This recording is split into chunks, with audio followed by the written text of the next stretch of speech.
YouTube? Hector. Right off the bat, Tuesday, yesterday, Monday, we didn't have a great day in the market. We broke even. And I'll say it again like I always do. Only when you take the big losses in the stock market is when the journey begins, and when you really come to appreciate these smaller days in the market.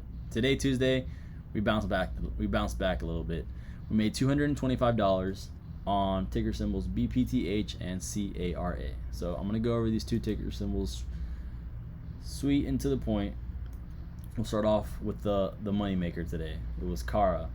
We made $308 and some change, and I shorted this stock. I shorted this stock for this entire run right here, and just based on historical patterns, it wasn't really pushing up with that momentum. There was a lot of volume on the stock, meaning there's a lot of people trading it, but for the price range, this is a good price range. It's in the $17-16 price range.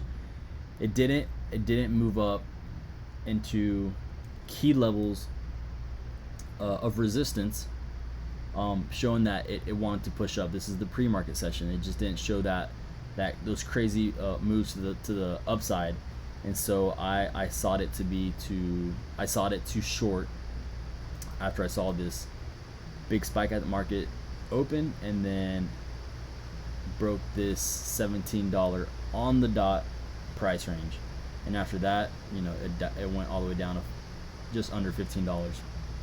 And so we shorted that stock. We capitalized on that move, and I felt myself getting a little greedy. And in the past, that is when things get messy. So I walked away. I called it a day. I did trade BPTH, and I'm very upset about this one because I shoulda, coulda, woulda. I should have made money. You should never have a shoulda, coulda, woulda mindset. But I was actually buying it right here in the $7.80 range, and then it spiked up. I happened to walk away from my computer, and instead of taking profits, I caught it down here on the sale. I didn't have my orders in correctly, and it's a little emotional because it's good in the sense that I made the right call, right? I made the right call. I just walked away from my computer, and I didn't take my profits, and by then it tanked. So I took a small loss on this one, $82. Shoulda, coulda, woulda. Once again, just a lesson learned. Very grateful that still came out on the positive side of things today. But that is it, guys. Gonna keep doing these daily recaps. They hold me accountable as well, because I know that I can't be getting sloppy and messy if I'm making this stuff public. But that's it, guys. I'll see y'all later.